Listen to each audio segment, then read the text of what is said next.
We're live. Assalamu alaikum wa rahmatullahi wa barakatuh. Wa alaikum assalam wa rahmatullahi ta'ala wa barakatuh. Bismillahirrahmanirrahim. Alhamdulillah. Wassalatu wassalamu ala rasulihi wa ala alihi wa sahbihi ajma'in. Wa man tabi'ahum bi ihsani ila yawm al-din. We'd like to welcome you all to our monthly gathering called Family Night. And so the purpose of this night is for our families, our children, wives, brothers to gather together and to unite our hearts in love for Allah subhanahu wa ta'ala. And for those who haven't been before or join us online, we come together, we eat, we have a little rest, a little talk, a reminder before we eat. We see the kids have a good time, the sisters enjoy each other's company, brothers have real, candid and heartwarming conversations, inshallah, all for the purpose of us getting to know each other, inshallah. So we've been doing these family nights. I know more than 10 years, at least since 2013, 2014. Bigger than that, yeah. Or even longer than that, alhamdulillah. And so originally we used to do them every first and third Saturday. And so we had some times where we had stopped for a while. And then recently we just only been doing them for the first Saturday. But inshallah, we'll probably be reinstating first and third Saturdays, inshallah. And try to step it up a little bit with regards to communicating with each other. Some real nice, informative discussions that will help us to get closer to each other socially, outside of our obligation that we have to each other in Islam, praying with each other, taking care of our rights of each other. We also have a responsibility to make sure that we look after each other's well-being. So that's the purpose of these gatherings. And we ask Allah subhanahu wa ta'ala to accept these efforts from us and increase us in it. So I titled tonight's topic, just as a quick, this talk won't be long because we have some food here today from famous Jersey Kebab. And that food is the kind of food that you don't keep waiting. So we're not going to talk too long, inshallah. But I wanted to talk about the importance of communities. And I titled this topic, Communities Like Them. Communities Like Them. And so Allah subhanahu wa ta'ala, He says in the Quran, أعوذ بالله من الشيطان الرجيم بسم الله الرحمن الرحيم وما من دابة في الأرض ولا طائر يطير بجناحيه إلى أمم أمثالكم. He says, and there is not a creature on earth or within the earth or a bird that flies with its wings in the air, except that they are communities like you. And so, alhamdulillah, the choice of words that Allah uses in the Quran is very interesting. One of the explanations of this ayat is in Surah Al-An'am, the 6th surah, the 38th verse. One of the explanations that animals are similar to us in respect to how they are preordained to come into existence, how their sustenance and their provision is written by Allah subhanahu wa ta'ala, how they have to eat, they have to take food in, their copulation. You all know what copulation is, right? Uh-huh. Okay. You all know what copulation is? Okay, cool. All right.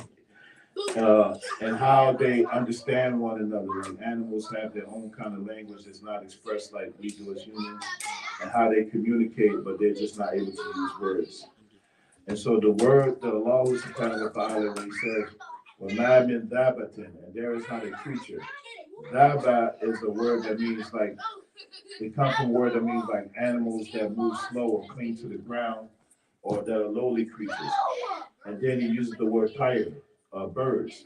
And so in this verse, Allah subhanahu wa ta'ala is showing you the opposite ends of the spectrum. So He gives an example of lowly creatures. And now we discover creatures that live underwater, that live on the sea level, and all types of animals that they're discovering that, according to these people who believe in, evolution, All of these things evolved, hundreds of millions of years ago. But in Islam, we believe that Allah subhanahu wa ta'ala brought all of these wonders in creation into existence by saying be, and it became. And all of the dynamics of the creation and how animals form and how they live and how the environments that they live in, when you study the animal kingdom, all of that has been preordained by Allah subhanahu wa ta'ala. And so he talks about the daba, like slow moving creatures on the earth or within the earth. And then he talks about birds to give you that spectrum. And then he says that this animal kingdom, there's not a creature except that it has ummah. He used the word ummah, is the plural of ummah. And so the word ummah can be translated as uh, like a nation or people or species or group or community. And so the word Allah used that this animal kingdom, they are communities like we are, and they are similar to us in many ways. For instance, if you ever study biology, it's a quick biology lesson. Animals have they are multicellular organisms. It means that they have a complex collection of cells that work together and they do perform different functions. And also, all animals are what's called heterotrophs. You know what heterotrophs is? I told you this is a quick lesson. See if y'all went to school. Was public school good to any of y'all or not?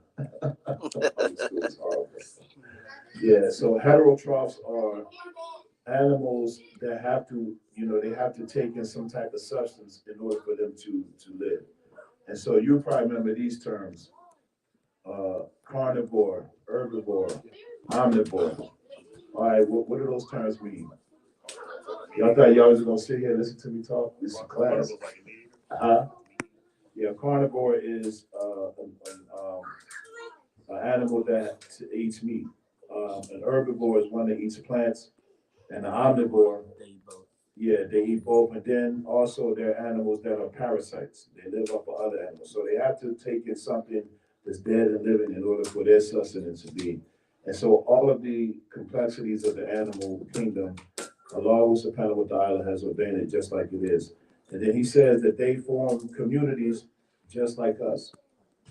And if you notice, when people study the creation, there's this phenomenon with, the animal kingdom and different animals, because how they operate is just like, how do these things occur? They give all types of scenarios or educated guesses of how they do it, but we know that Allah subhanahu wa ta'ala, that he arranged for them to do this from the preserved tablet. So everybody know the preserved tablet, which is called the Lawful Mahfuz. So everything that was written to occur, everything that was written to come into existence, the way that it comes into existence, and how it happens and how it ends, Allah subhanahu wa ta'ala already predetermined this with his complete and perfect knowledge. And so everybody's always studying animals, and there's a particular community that are obsessed with them. And then when you study, like all of us should be watching Animal Kingdom, and there's always something phenomenal. And I was watching something the other day. It was funny because we are supposed to be the creatures that have superiority over animals. But if you study us as humans, like we're probably worse than animals sometimes. We're like the worst kind of creatures on earth. I remember seeing a picture. Uh, it was somebody swimming in the sea, and they had like their aqua gear on, and then they were swimming next to a shark, and then they said one of these species is a danger to mankind, and then they circled the human. So you would think a shark is a danger to mankind, but a shark is a shark. A shark is only going to do what it's been preordained to do. It's going to hunt for food. It's going to eat. It's going to swim. Whatever a shark does. But a shark is not going to do anything outside of its nature. But a human, do all types of things. So you study these animals, and it's amazing, like how animals, how does an animal know that when like some animals come out when they're born, they learn how they start walking automatically. They don't have to be taught how to walk, right? how bears hibernate or any kind of animals you can think of. None of them have to be taught how to do that. Like us, we have to be taught how to use the bathroom. We have to learn how to walk. We have to learn how to speak. These things just don't come automatically with humans. And yet Allah subhanahu wa ta'ala gave us the advantage of the animals. But then we have to think like, is that really a good thing? Because Allah mentions in the Quran that he offered the trust, the amana to the mountains, and they declined it, and then man accepted it. So man accepted this wanting to have free will, and then Allah described that man was foolish in doing this.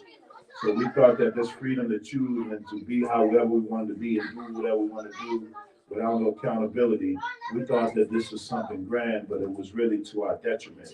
Except for the one that Allah favors, the one who submits to Allah understands that they don't have this ability to just do whatever they want. They try to do everything within the confines of the religion, right? And so a person is successful as a Muslim when they follow the rules.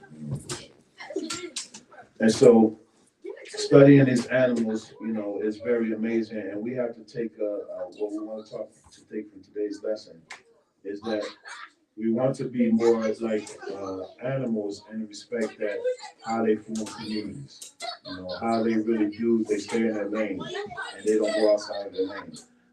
I can't think of this animal. Oh, I was saying, they were saying, it was somewhere, I think it was in Florida, they had like I saw this video. It was a lady who used to train the orca whales, right? The black and white whales.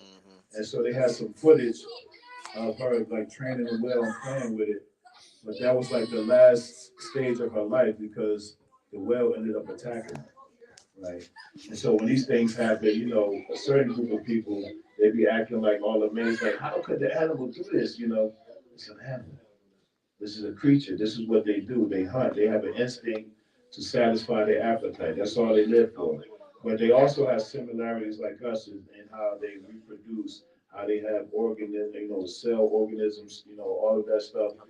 And so we need to take a lesson from animals and how they have structure because even in what's seemingly uh, like if you watch Animal Kingdom, you see like hyenas and lions battling. They have fierce battles, and how when they're searching for their food, it might seem violent, but there's some order to that, because animals they kill for a purpose, and humans we kill just to kill.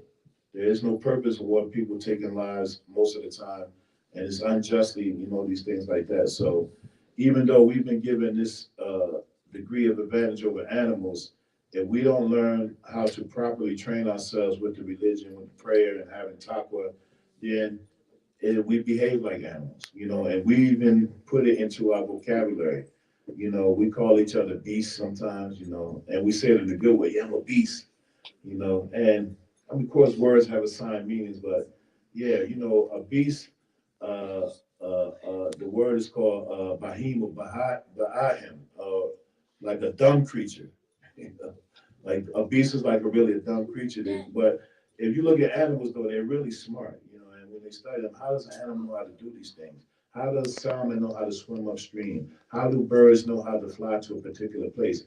And so again, all of that is written by Allah subhanahu wa ta'ala. And then the rest of this ayat, Allah subhanahu wa ta'ala says, Ma faratna fil kitabi min shay. He says, and then we have not neglected in the kitab or the register or the law of mahfuz, we have not neglected anything. So everything that animals do and everything that humans do has already been predetermined by Allah subhanahu wa ta'ala. So everything how it plays out in creation is how Allah subhanahu wa ta'ala decreed it and willed it and destined it. All right. And so when we look at the community of the animal kingdom, even though we look at animals and they can't talk and they can't express themselves, they do have their own form of communication. And then there's an interesting part as I was doing some research on this ayat, that Allah, He says, Thumma ila rabbihim yahsharun. Thumma ila rabbihim yahsharun. Then the animals, after they live their lifespans, then unto their Lord they will be gathered. So somebody asked me this question before. Any of you ever think what happens to animals when they die? They get eaten? No, they don't get eaten. They get judged, don't they? Huh? They go into judgment. They go into judgment? Anybody else? Anybody ever did any research on this? Okay, so one of the interpretations that I read, and Allah knows best, is that when the animals will be gathered just like humans because they have similarities. They have the same cell structure, they reproduce, they have to eat food, they have to use the bathroom, they have to be protected from the elements, everything like we do. But when they gather, they won't be gathered for judgment. It says that they will be turned to dust.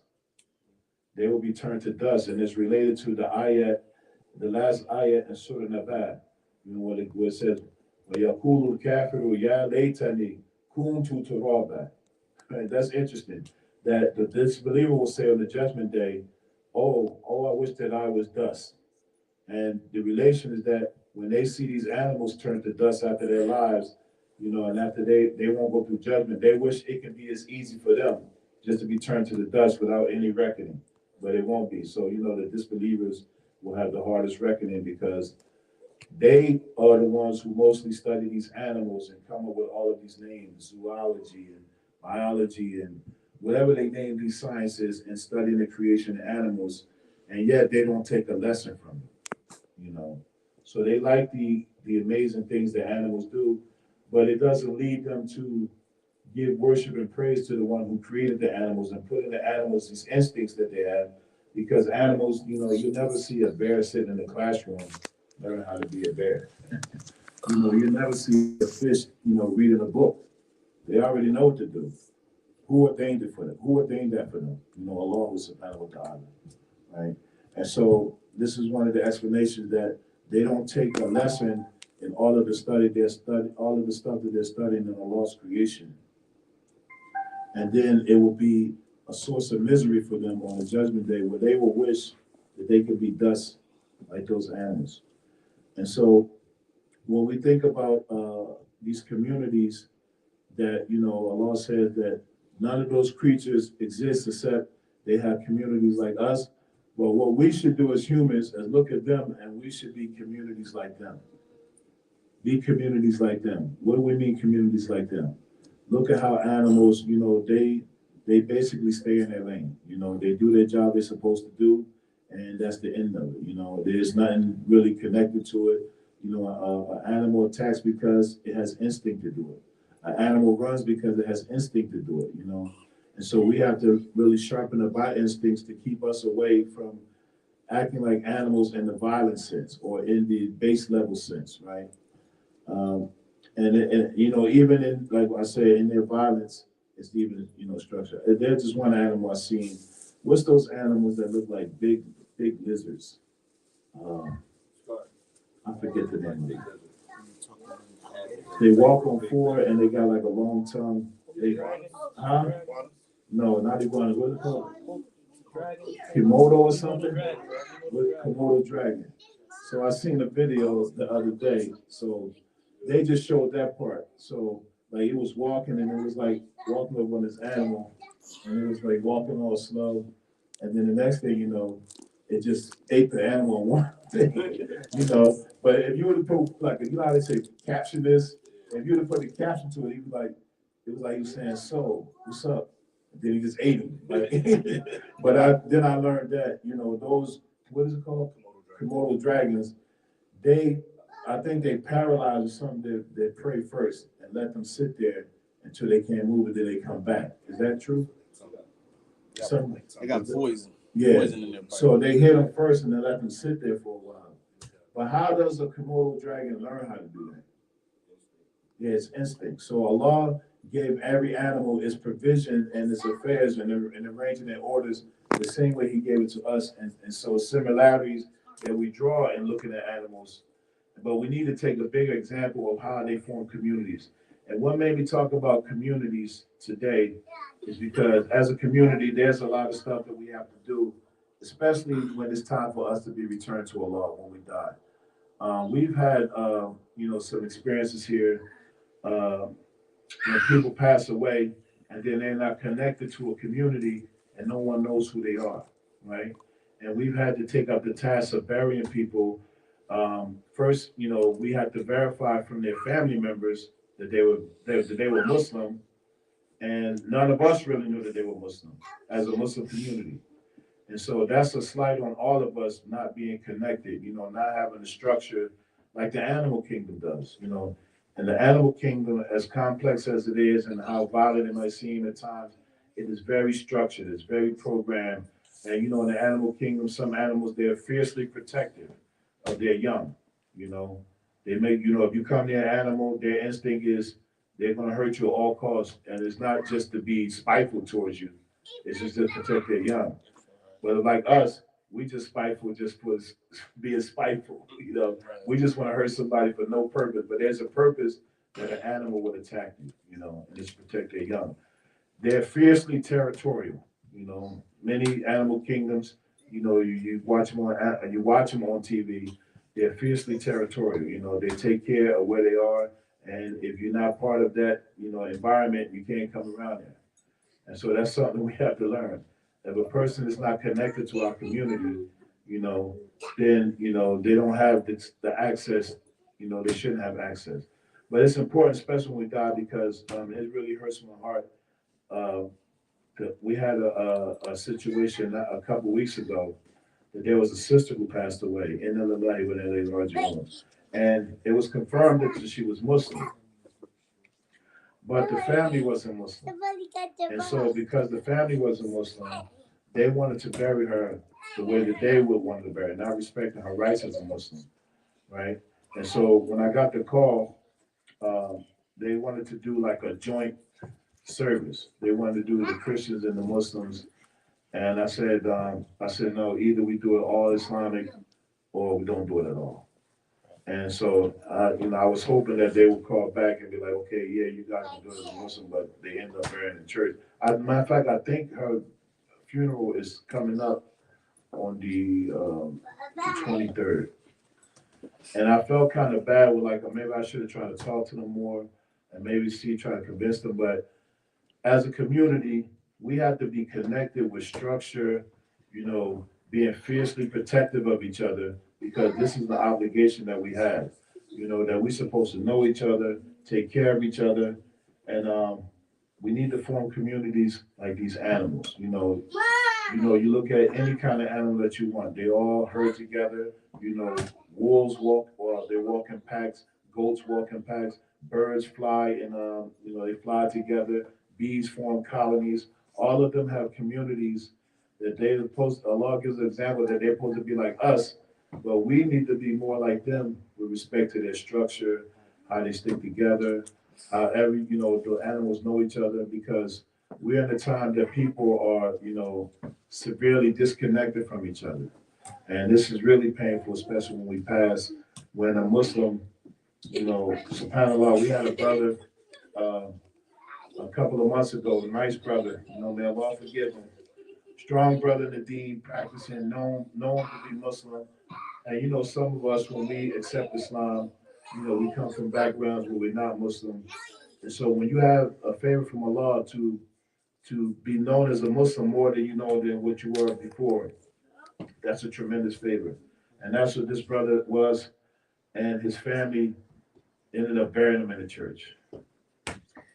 And so it's sad to hear that, but then it's part of us as individuals where we have to be connected to communities.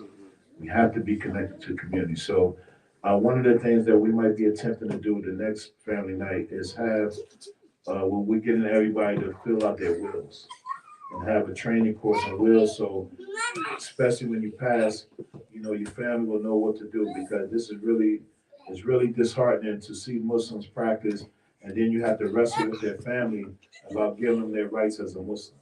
Because you all know as Muslims, if one of our non-Muslim family members pass away, we have to bury them according to what they believe. You can't bury them as a Muslim because you have to respect their religious rights. But then with the Christians, the ones who always say that they're so loving and caring and open, you should see how they turn on you when their family members die. So it goes from, well, I didn't even know he was Muslim anyway. And it goes to, well, I knew him as Bobby. Y'all call him Muhammad. His name was Bobby. He always gonna be Bobby. And I'm burying him in the church with my pastor. Yep. And they knew he was Muslim. They knew he came to Jummah. I'm paying for it. Yeah, I'm paying for it, so I call it. Or when there's complications about getting them buried and cutting out all the red tape, oh, we just gonna get them cremated. You know, and you all know we had a couple of situations where we actually had to raise money to avoid that happening. So with this last one I was telling you about this sister, uh, I was thinking about calling back, you know, and like, listen, okay, we can, because you know how we do Janazas, you all know, we try to include the family so they don't feel left out, because that's part of it. And then, you know, like let them, you know, do a viewing and some of those things that we normally wouldn't do. But, you know, in order for us to do the prayer and bury them as a Muslim, those are little accommodations we make. And so I was thinking about calling them to be like, listen, okay, you all can participate, but just let us run it. But then I was like, no, because if we open up that kind of gate, you know, then everybody think that this, you know, this is how we do it. No, if they were Muslim and you respect them as a Muslim, you know, then you know, respect their rights to be buried. You know, and you know, we've had many instances where once we explain to the family, because you get family members who are open, you know, they want to know more, and they don't know anything, right? And then so they're open to some of the things. There's some that just don't want to hear it at all. But then that's us as a community. That's a strike against us because we have to be more tight knit. How do we become more tight knit? That we are territorial. We are in our place. We're protecting at all costs. We protect each other. And you know, in animal kingdoms, animals sometimes will fight each other. Next thing you know, they're playing with each other. Next thing you know, they're competing with each other and hunting and all those things. But they still are part of the community. You know, you don't find a group of lions or tigers. You know, I'm gonna go hang with these tigers over here. You know, this their territory is where they are. They roam about, but you know, cats and stuff and wolves, they mark their territory by urine and stuff like that, so they know how to get around. You all know that, right? Yeah, I'm not saying that. That's profound, yeah.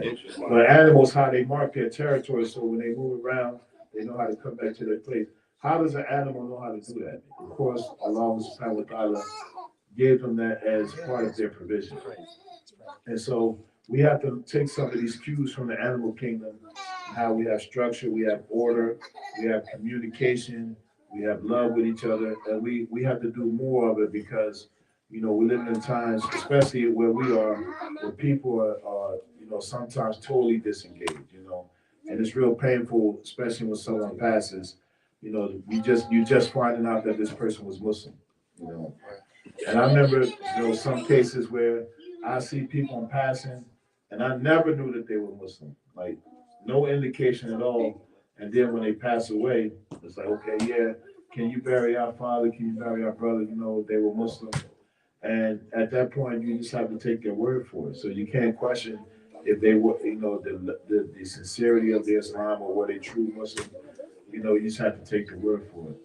But you know, we need to take an example of those communities in the animal kingdom, and that we have more togetherness, structure, order, and you know, it's because you know, we live in times now that people are, you know, sometimes totally disconnected, and so, and not just this community, it's all over. You know, I was in Burlington yesterday for Jumu'ah, and I was talking to the president there or the director, and he was just saying like just people are really comfortable these days as the Muslim community, the Muslim Ummah, with just doing the bare minimum, you know, coming to Juma, you know, and they have a school up there, so you know they pay their dues for their children, but then they don't do anything outside of that. And then some people in that, you know, there's a community that's a little financially better off. People would just give them money, and that's the way for them offsetting, not being participants in the community. We'll take that. Yeah, just take like they paying, you know, they paying their way through, and that's really bad because as a Muslim community, first the men have to be the leaders and the examples. This is why the men are obligated to pray in the masjid, pray together, do everything together, do business together, married to each other's families, and all of these things that you know protects the brotherhood. And once we develop this manhood through Islam, and then it spreads to our women and our children, and we raise them up to be, you know, what's what might be called toxic masculinity now. We're raising boys to be boys and girls to be girls. You know, boys, yeah, understanding their role not just physically, but they're spiritually mature, they're psychologically mature. They know how to handle situations. They know how to navigate. They know how to not let things overcome them. They're not easily swayed. They're not, you know, what we see a lot of these generations today is that they're very sensitive. You know what I mean? The little thing that's, you know, that provokes them. And, you know, we see these young kids and it leads to, you know, some type of violence without a purpose, you know. Like we said earlier, a lion or a tiger or something else will kill because they're hungry. We'll kill because someone, you know, stepped on our shoe or, you know, someone said a wrong word or someone accused us of something or someone was online and said something about us and now they became our ops, you know. And now we got to get them. Now they can't live.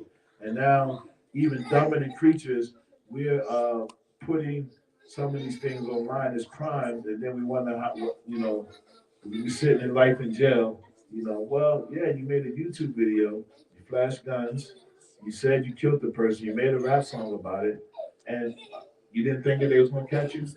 If you act like a dumb creature, that's what happens, you know. So, and we got to really work hard to turn this around and bring this community thing back. So, and for us as Muslims, it's not just for us doing it with our community.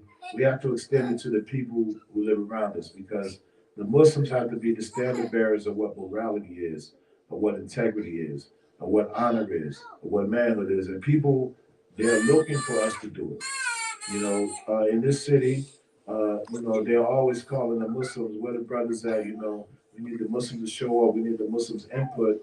But if we're not, as a collective, coming together, doing things like this, spending time with each other, doing business with each other, traveling with each other, all of these things, then we don't have that community that we should have, like the animal kingdom, you know?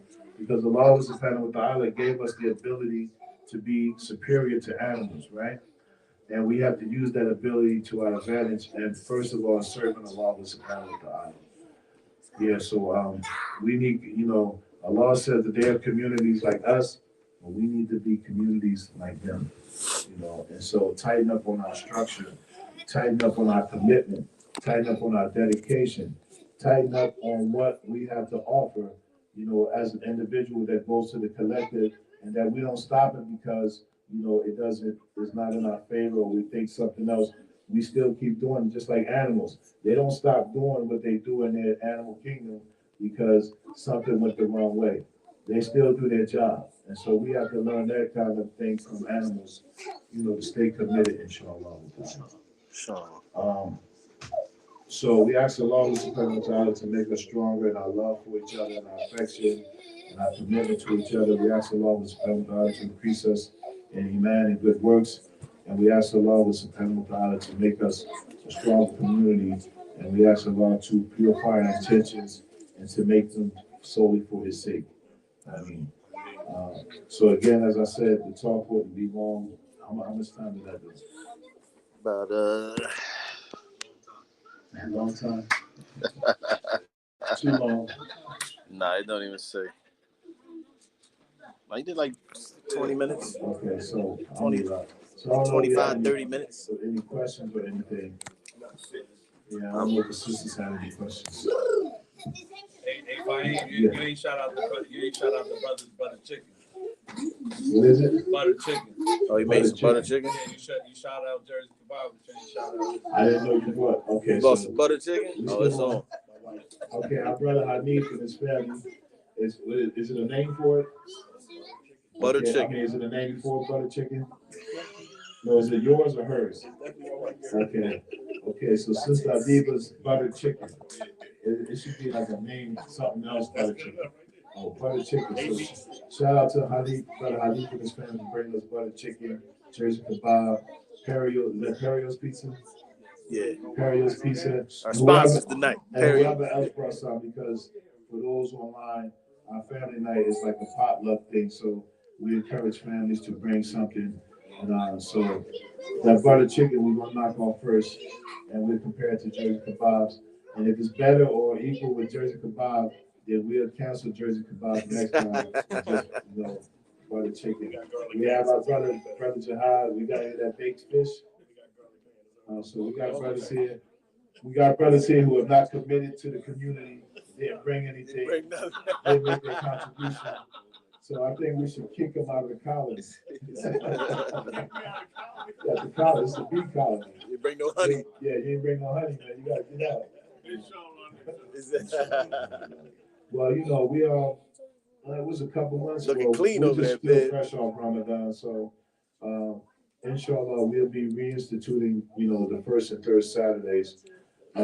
So we'll decide the first one will be like how we're doing now, and I would like to do the third one where it's mostly adults. You know, preferably the married couples, but men and women that we have been like a real heartfelt conversation, stuff about life, about family, marriage, things that are, you know, affecting all of us, and how we need to have an open heart without any judgment to discuss these things, because there's a lot that we can get from each other, from our own experiences, you know, and everybody has something to offer, you know, even if it's something that we need to know not how to do, you know.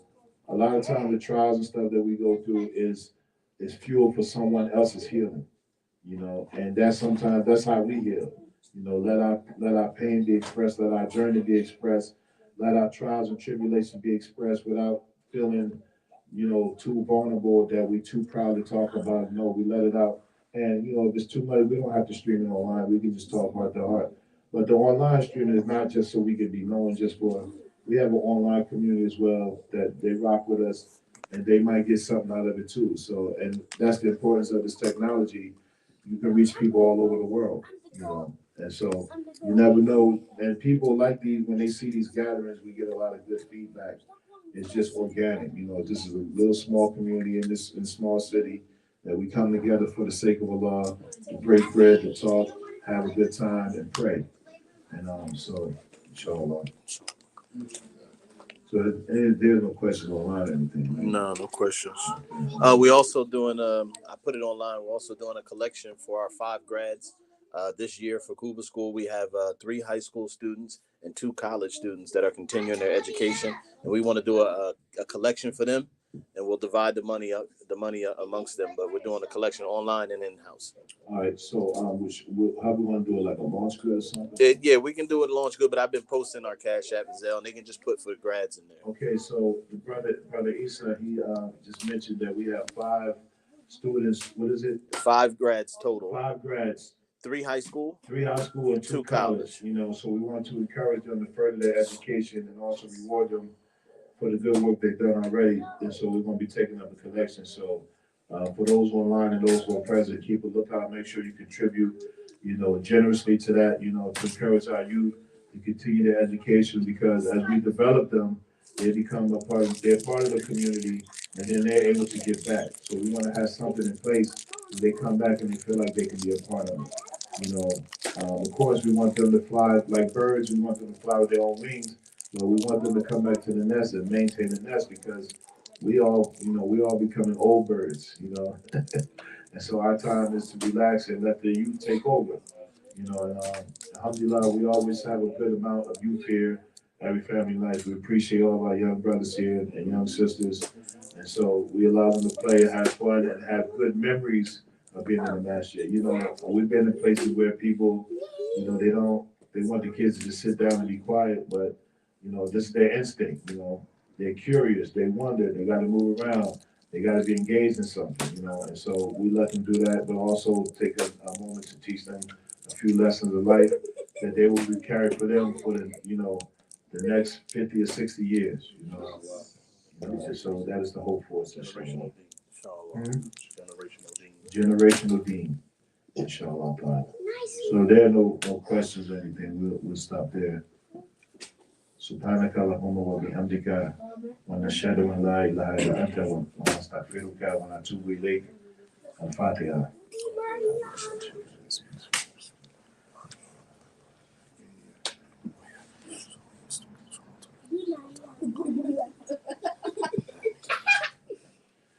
Alhamdulillah. Thank you all for joining online and present. May Allah accept it.